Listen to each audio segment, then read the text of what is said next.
Yeah. Good afternoon children, myself Mini Srivastava.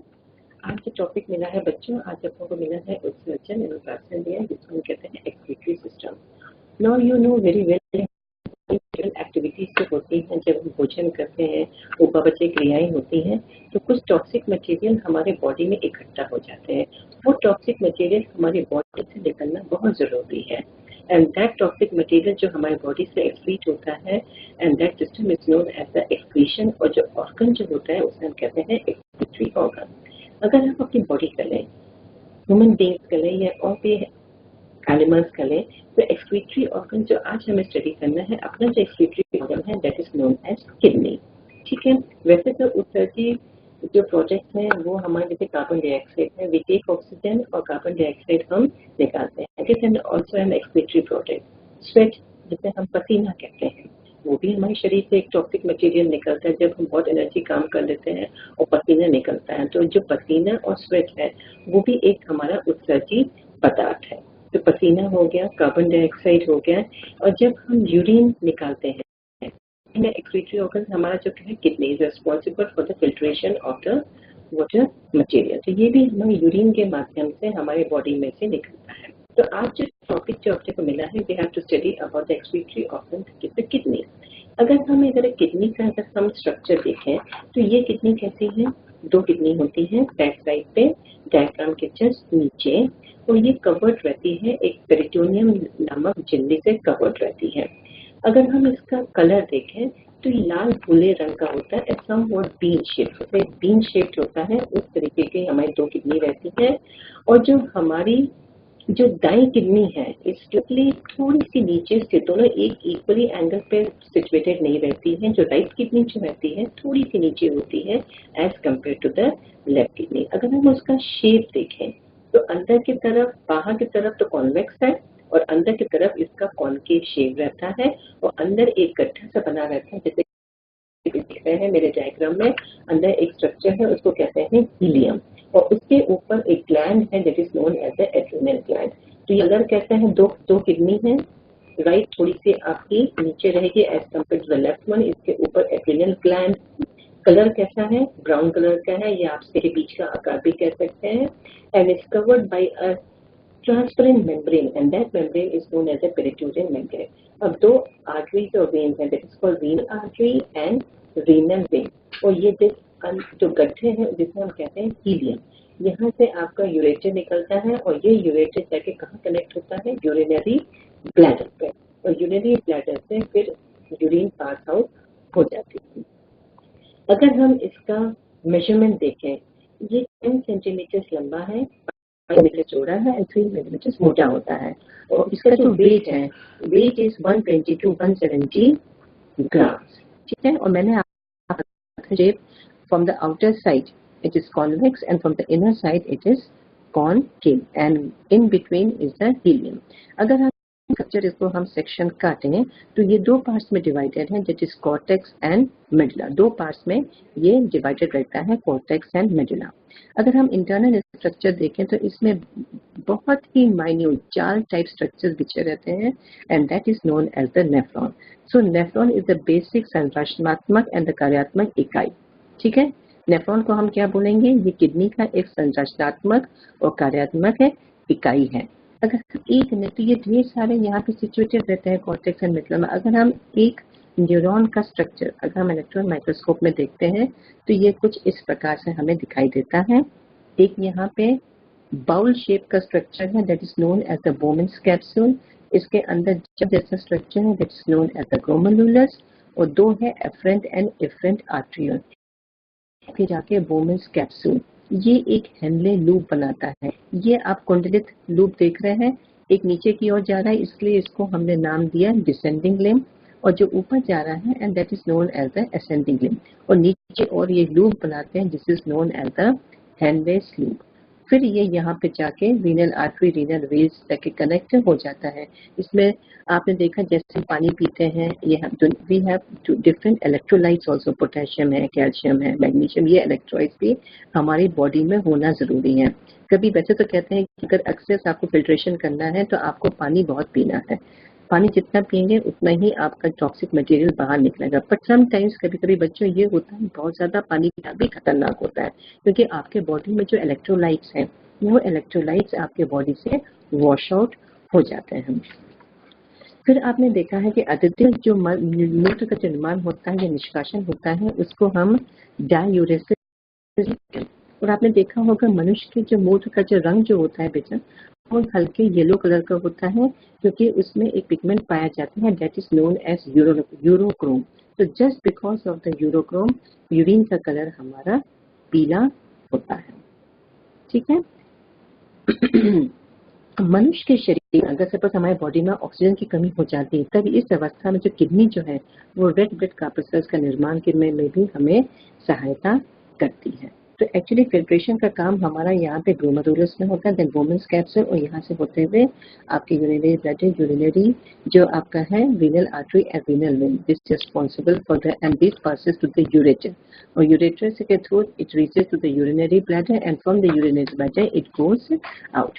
अगर हम lower animals जो अगर हम देखते हैं सपोज से फॉर एग्जांपल अमीबा, अमीबा का अपना कोई रेस्पिरेटरी या एक्सक्रीटरी ऑर्गन तो कोई होता नहीं है, बिकॉज क्योंकि वो कैसा है इंटरसेलुलर एनिमल, सारी बायोलॉजिकल एक्टिविटीज जो होती हैं वो किसके थ्रू होती हैं, इनकी थ्रू सिंगल सेल, क्योंकि ये एक कोशिकाएं प्राणी है।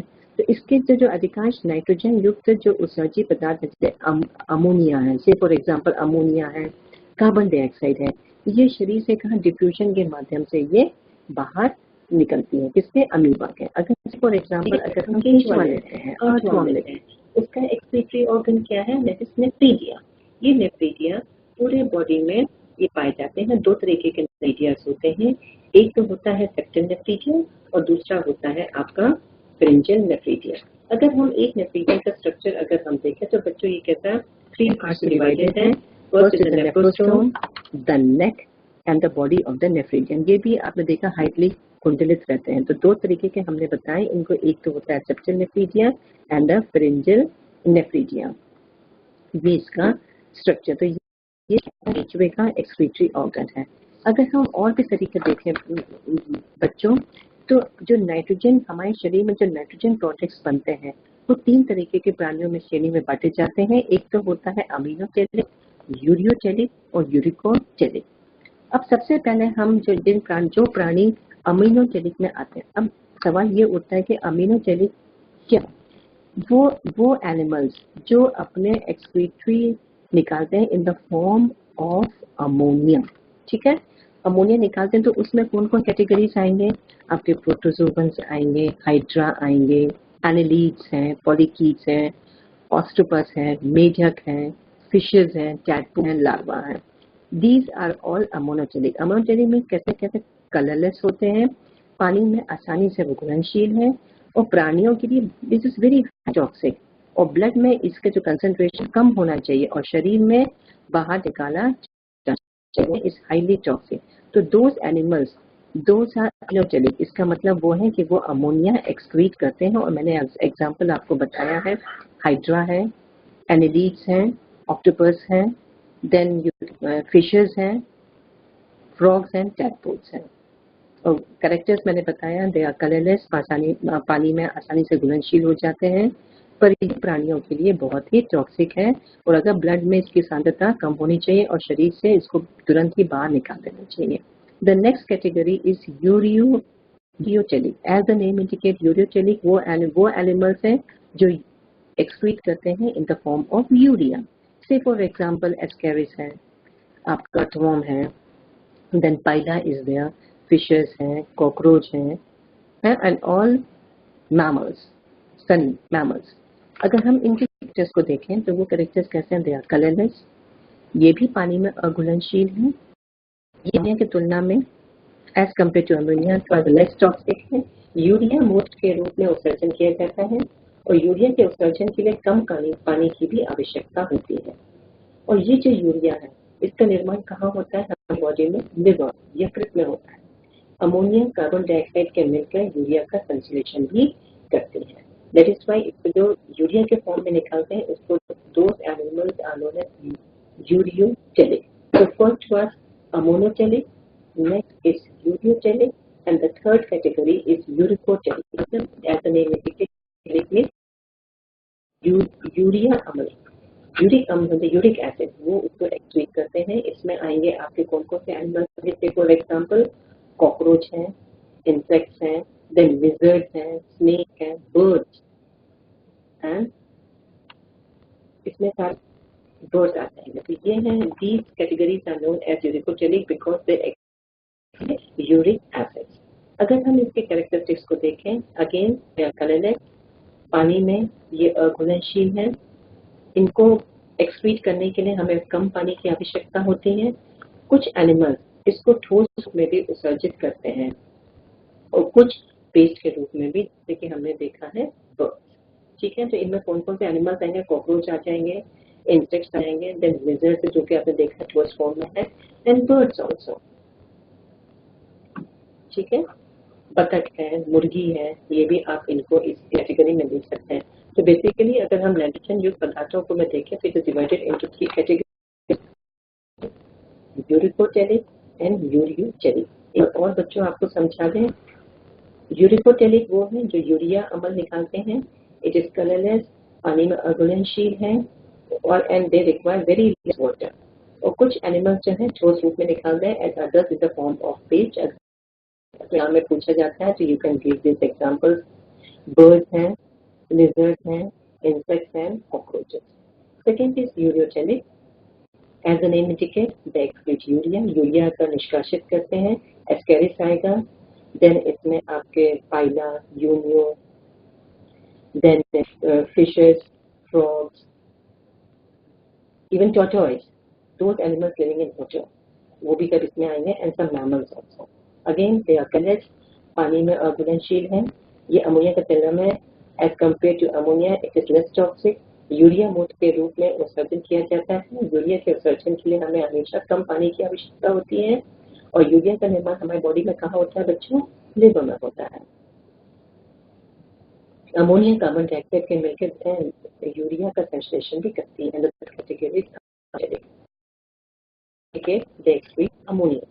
It is again colorless, पानी में आसानी है, it is soluble, प्राणियों के लिए शैला है, इसमें हाईली टॉक्सिक, और ब्लड में इसकी सांद्रता हमेशा कम होनी चाहिए और शरीर से इसको समय पर निकल जाना चाहिए। अगेन ऐसे एग्जाम्पल्स हैं, protozoal, lower category animals, sponges हैं, हाइड्रा है, taenia polychaetes, annelids, then this झींगा मछली, octopus, and some fishes and tadpoles and आसपास। So basically three categories are there. और अभी हमने किडनी के बारे में भी पढ़ा था। अमीबा में हमने देखा था तो डिफ्यूजन के माध्यम से अमोनिया और कार्बन डाइऑक्साइड है, क्योंकि चूंकि it is a unicellular animal, all the activities are compared with in a single cell. And earthworm, as you know बच्चों, nephridia, two types are, septal nephridia and the pharyngeal nephridia. Okay, अभी हमने पढ़ा था this about the kidney. Kidney का आपने structure देखा था, then single nephron structure. अगर हम एक नेफ्रॉन के स्ट्रक्चर देखें तो अगर हम थोड़ा डिटेल में जाएं, नेफ्रॉन समान संरचना होती है, जिसमें आर्टरियोल के एक गुच्छा होता है, that is known as glomerulus. ये किडनी के कॉर्टेक्स भाग में स्थित रहता है। Second is the tubular part, secretory tubular plant, Bowman capsule के ये कुंडलित भाग होता है। इसके 3 भाग होते हैं, एक तो होता है proximal convoluted tube, and you tube is the endless tube, जिसको हम असेंडिंग एंड डिसेंडिंग लिप मिलके और नीचे एक लूप बनाता है, and that is known as the endless loop. And then is the distant convoluted tube. इस तरीके से ये 3 भाग में डिवाइडेड रहता है। एंड देन द यूरेटस, 25 सेंटीमीटर लंबी यूरेटस होती हैं। ये हमारी निकल के किडनी से निकल के कहाँ पहुंचते हैं, यूरिनरी ब्लैडर में निकलती है, और यूरिनरी ब्लैडर से देन यूरिन पास आउट हो जाता है। ये अगर हम मनुष्य, एक छोटी सी थैलीनुमा रचना पाई जाती है जिसे हम मूत्राशय भी कहते हैं। मूत्र की मात्रा के अनुसार इसका आकार और रूप से परिवर्तित होता रहता है। और बच्चों आपने बताया था आपको just because the pigment urochrome, जो हमारे यूरिन का जो कलर है येलो इन कलर। और हमने ये भी बच्चों बताया था कि अत्यधिक मूत्र का निर्माण जब निष्कासित किया जाता है तो बॉडी से निकलता है, that is known as a uracil. ठीक है ना। अब अगर हम इसका स्ट्रक्चर देखेंगे कितने पास में जो हमारा यूरिन फॉर्मेशन जो होता है। अगर हम एक किडनी का स्ट्रक्चर भी देखें, मतलब किडनी का जब हमने स्ट्रक्चर और इसका फंक्शन देखा, तो मेन फंक्शन हमारी किडनी का क्या है, ये शरीर में जन संतुलन को भी बनाए रखता है, ये शरीर में रक्त दाब का भी नियंत्रण करता है, ये रक्त में जो खनिज लवण जितने ऑक्सीजन मटीरियल जो हमें इलेक्ट्रोलाइट्स की जरूरत है उसको भी बनाए रखता है, क्योंकि हमारे शरीर में इलेक्ट्रोलाइट्स का होना भी बहुत जरूरी है। इसलिए मैंने आपसे बच्चों कहा था पानी पीना जरूरी, पर एक्सेस वाटर से आपके जितने इलेक्ट्रोलाइट्स हैं वो बॉडी से निकल जाते हैं, तो एक सीमित मात्रा में भी हमें पानी पीना चाहिए। इसलिए हम कहते हैं कि जल का संतुलन बनाए रक्त दाब को, जो हमारा बॉडी प्रेशर है उसको भी मेंटेन रखता है, उसके भी नियम रखता है, ये शरीर के हानिकारक और विषैले पदार्थों को भी हमारे शरीर से बंद करना है, और शरीर में अम्ल क्षार का भी संतुलन ऐसे बेस कर भी ये बैलेंस बनाए रखता है। दैट मीन्स ये हमारा osmo regulating health and osmo regulating body. अगर हम मूत्र की क्रिया को अगर हम देखें तो ये कैसे यूरिन फॉर्मेशन होता है। मनुष्य के यकृत में यूरिया का निर्माण होता है और रक्त में पहुंचकर नलिकाओं में नेफ्रॉन में पहुंचती है। मूत्र का निर्माण जो हमारे होता है ये क्रियाविधि कितने काल में होते हैं, 3 फेजेस में ये हमारे होती है। First is ultrafiltration, second is reabsorption and third is secretion. ठीक है, पहले तो हमने स्ट्रक्चर पढ़ा, एक नेफ्रॉन का स्ट्रक्चर देखा, अब हम देखते हैं ये क्रियाविधि होती कैसे। तो हमने बताया फर्स्ट इज अल्ट्राफिल्ट्रेशन जिसे हम कहते हैं अति सूक्ष्म निस्पंदन, सेकेंड इज पुनः absorption this is known as reabsorption and secretion. अब हम पहला पढ़ेंगे व्हाट इज अल्ट्राफिल्ट्रेशन। यह क्रिया किडनी के बोमन कैप्सूल्स में होती है। बोमन कैप्सूल और ये जो ग्लोमेरुलस है ये आपस में मिलकर एक सेमी ट्रांसपेरेंट झिल्ली के रूप में छन्नी का काम करती है। सर्वप्रथम क्या होता है, जो रक्त ग्लोमेरुलस में आता है रक्तचाप में वृद्धि होती है, और इसका अगर हम प्रेशर देखें इट इज 70 मिलीमीटर Hg। कितना होना चाहिए, 70। ये दाब विपरीत के द्वारा प्रतिरोधित किया जाता है। मनुष्य के प्रभावी स्पंदन दाब है जो 20 मिलीमीटर Hg होता है। इसमें रक्त में उपस्थित यूरिक एसिड और ग्लूकोज लवण अनबोमन कैप्सूल में इकट्ठा होते हैं। मनुष्य में 125 जनित द्रव प्रति मिनट दोनों गठियों में बनता है। कितना बनता है, दोनों के बीच में 125 ml, और 24 आवर्स में 1.5 लीटर मूत्र उत्सर्जित किया जाता है। तो main process glomerulus and Bowman capsule में ही मेन अल्ट्राफिल्ट्रेशन का काम होता है। नाउ द सेकेंड इज पुनः अवशोषण, जिसको हम कहते हैं रीअब्सॉर्प्शन। बोमन कैप्सूल में रक्त में उत्सर्जित पदार्थों के साथ जमकर कुछ उपयोगी पदार्थ जैसे ग्लूकोज है, वाटर है, इलेक्ट्रोलाइट आदि भी आ जाते हैं। यदि ये उपयोगी पदार्थ शरीर के बाहर निकल जाए तब शरीर में निर्जलीकरण हो जाएगा और आदमी मृत्यु हो जाती है। इसलिए हम कहते हैं इन उपयोगी पदार्थों का कुंडलित नलिका में चारों ओर रक्त कोशिका में एक जाल बिछा रहता है। नेफ्रॉन की एपिथेलियल कोशिकाएं इसे पुनः अवशोषित करती हैं और रक्त कोशिकाओं में इसे डाल देती हैं। साथ ही साथ जल में अवशोषित जिसको एब्जॉर्प्शन कर लिया जाता है। इससे नेफ्रॉन में शेष बचा द्रव जो है वो कैसा हो जाता है, गाढ़ा हो जाता है, जिसके मूत्र हम कहते हैं।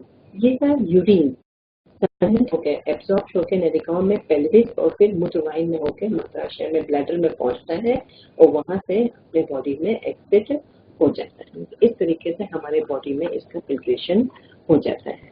अब जब नेक्स्ट जो आता है that is called osmo regulation. What is osmo regulation, ये सर्वप्रथम एक वैज्ञानिक थे होबर, इन्होंने इसके बारे में बताया था।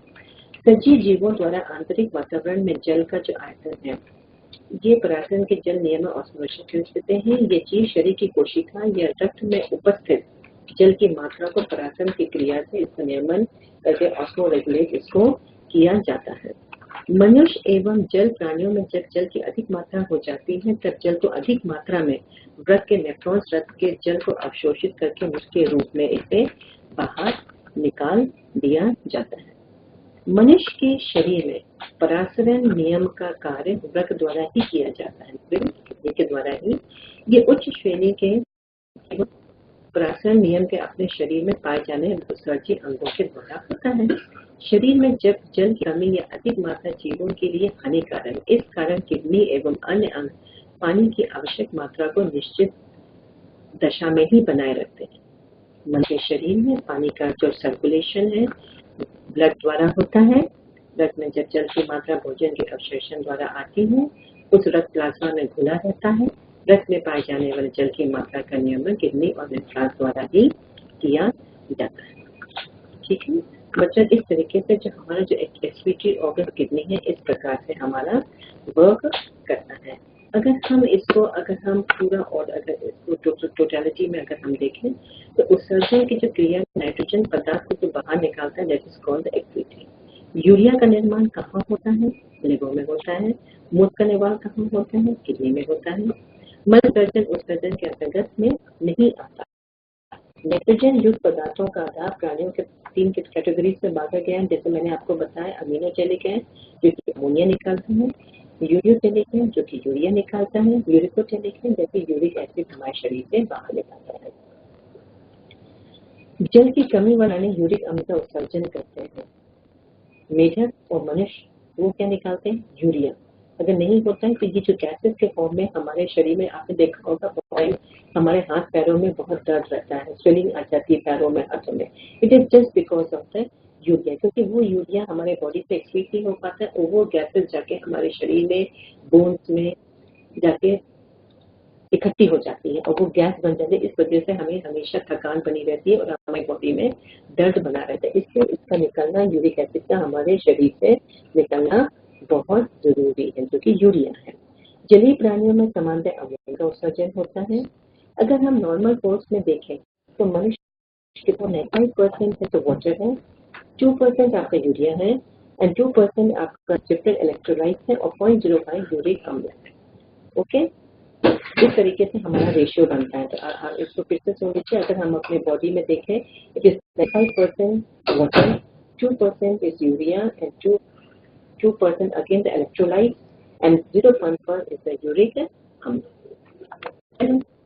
फिर अगर ये तो हमने बात की, अब जो यूरिन का जो प्रोसेस जो होता है वो 3 चरणों में क्रिया होता है, कंप्लीट है। कितने चरणों में? 3 है, that is ultrafiltration, reabsorption and secretion. ठीक है, इसका मैंने आपको एक्सप्लेन किया था और मैंने ये भी बताया कि यूरिन का रंग कैसा है हमारा, क्योंकि इसमें येलो कलर का होता है just because of the urochrome pigment. अत्यधिक निर्माण है, कभी आपका ऑब्जेक्टिव टाइप में ये क्वेश्चन पूछा जा सकता है कि जब अत्यधिक बनता है तो उसको लोग क्या कहते हैं? That is diuresis. फिर किडनी के द्वारा पराशरण नियम का नियंत्रण होता है।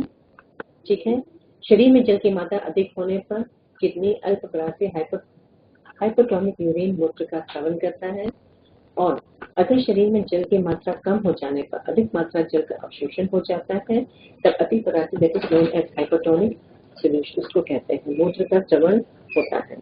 तो प्राणियों द्वारा आंतरिक वातावरण और जल के नियम आयतन के निश्चित बनाए रखने के लिए क्रिया पराशरण नियम का ऑस्मोरेगुलेशन या जल संतुलन वाटर इम्बैलेंस कहलाती है। तो बच्चों, आज आपको समझ में आया होगा एक्सक्रीटरी ऑर्गन। सपोज एग्जाम में आता है कि आपको सर्जी अंग आपको एक्सप्लेन करना है, तो सबसे पहले तो आप अपना एक्सक्रीटरी ऑर्गन के बारे में लिखेंगे। एक्सक्रीटरी प्रोडक्ट्स क्या क्या है, आप इसको टीयर्स भी कह सकते हैं, जिसका स्वेट है, कार्बन डाइऑक्साइड, जब हम ऑक्सीजन लेते हैं कार्बन डाइऑक्साइड लेते हैं, तो वो भी एक हमारा एक्सक्रीटरी प्रोडक्ट है और यूरिन पे है। फिर देन आप किडनी का डायग्राम बनाएंगे, जैसे मैंने आपको बताया है कि किडनी का वेल लेबल डायग्राम, उसके ऊपर एड्रेनल ग्लैंड का फंक्शन, पे किडनी जो किडनी है उसकी सिचुएशन बताएंगे पूरा लेबल करके। फिर स्ट्रक्चर, कलर कैसा है, then you have to write colour है, लाल भूरे रंग का होता है, ऑन द डायग्राम के नीचे रहता है, is slightly one is slightly upper than the lower. Outer cover कैसा है, is the convex and on the internal side it is concave and a small जो गड्ढा जो यहाँ अंदर के साइड में that is known as the helium.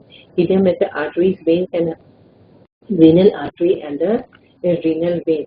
ये ब्लड को सप्लाई करती हैं और इसका कनेक्शन किससे है?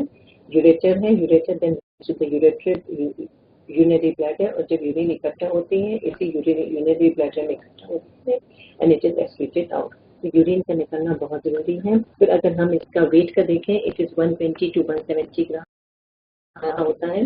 It is 10 centimetre length, 5 centimetre width. इसका स्ट्रक्चर है। तो इस तरीके से आपको लिखना है। फिर अगर हम उसको सेक्शन काटें तो कॉर्टेक्स और मेडुला दो पार्ट्स में डिवाइडेड है। और इसमें जो ये नेफ्रॉन जो है ये कैसा है, स्ट्रक्चर एंड फंक्शनल यूनिट है इसका। तो अगर ऐसे ढेर सारे इसमें जाल जैसे कॉर्टेक्स और मेडुला में ये बिछे हुए रहते हैं। अगर हम एक न्यूरॉन का स्ट्रक्चर देखें तो इस तरीके से आपको बच्चों ये डायग्राम बनाना है। नेफ्रॉन का स्ट्रक्चर, इसको भी पार्ट्स में, इसको आप भले अगर ऐसे पूरा ना लिख सकें तो इसको पॉइंट्स में लिख लें। पहले बोनस कैप्सूल के बारे में लिख लें, फिर उसके बाद सेक्रेटरी ट्यूबुलर ट्यूब के बारे में लिख लें, और फिर उसके बाद कैसे यूरिनरी ब्लैडर के बारे में। तो इस पूरे तरीके के ये पूरे वेल लेबल डायग्राम आपको दोनों चीज बनानी है। इसके अलावा अगर आपको और डिस्क्रिप्शन देना है तो then you can say about the amoeba. Amoeba is a unicellular animal. इसके पूरे फंक्शन एक कोशिका होने के कारण सारी क्रियाएं, इसमें कोई एक्सक्रीटरी ऑर्गन्स नहीं होता, सारी क्रियाएं इसी एक कोशिका के द्वारा होता है। तो इसमें आप लिख सकते हैं कि इसका जो उत्सर्जी पदार्थ है वो क्या है, अमोनिया है, कार्बन डाइऑक्साइड है, और ये शरीर के बाहर डिफ्यूजन के माध्यम से ये शरीर में इजिली वाटर में निकाल देता है। अगर सपोज केचुआ के बारे में पूछ रहे हैं, अर्थवर्म के बारे में, तो ये उत्सर्जी रूप अमोनिया और यूरिया को शरीर से बाहर निकालता है। और इसका एक्सक्रीटरी ऑर्गन क्या है, नेफ्रीडिया। और नेफ्रीडिया कहाँ पे है, दो तरीके के हैं, nephridia and the pharyngeal nephridia. फिर अगर एक नेफ्रीडिया का अगर आप स्ट्रक्चर देखते हैं तो जिस नेफ्रीडिया से स्ट्रक्चर आप इसको बना दीजिए। इसका है 3 पार्ट्स में है, नेफ्रोस्टोम में है। ये एक रोमी संरचना है, देहकोशिका में ये खुलता है। ये ऊपरी और निचली होठ के बीच में मुख में ये स्थित है। Then the second is the neck portion, ये सक्रिय नलिका होती है। और थर्ड है बॉडी ऑफ द नेफ्रियन। पाते हैं ये नेफ्रेटिव पोर द्वारा बाहर की तरफ खुलता है, और ये कैसा हाईली कॉइल्ड है, इस हाईली कॉइल्ड। तो ये आप एक स्ट्रक्चर बता सकते हैं। देन आप किडनी के बारे में और कितने प्रकार के हैं आप इसको भी एक्सप्लेन कर सकते हैं। नाइट्रोजन कितने, उसमें 3 प्राणियों में 3 कैटेगरीज में divided, ammonotelic, ureotelic and uricotelic. Ammonotelic as the name indicate, वो क्या एक्सक्रीट करते हैं, अमोनिया। ये कहते हैं कलरलेस है, पानी में आसानी से घुलनशील है, और ये बहुत ही ज्यादा जला होता है। और अगर ब्लड में इसकी सांद्रता ज्यादा हो जाए तो ये हाईली टॉक्सिक हो जाता है, इसलिए ब्लड में इसकी टॉक्सिसिटी हमारी कम होनी चाहिए। और शरीर में और जल या मूत्र के साथ बाहर इसको तुरंत ही निकाल जाना चाहिए। और अगर इसका एग्जाम्पल्स पूछे, गिव सम एग्जाम्पल्स, तो एग्जाम्पल्स आप दे सकते हैं। इसमें स्पंजेस हैं, प्रोटोजोवन एनिमल्स आते हैं, अमीबा है, टीनिया सोलियम है, पॉलीकीस है, एनिलिडा है, ऑक्टोपस है, फिशेस है, ये एग्जाम्पल दे सकते हैं। सेकेंड है यूरिया निकालते हैं।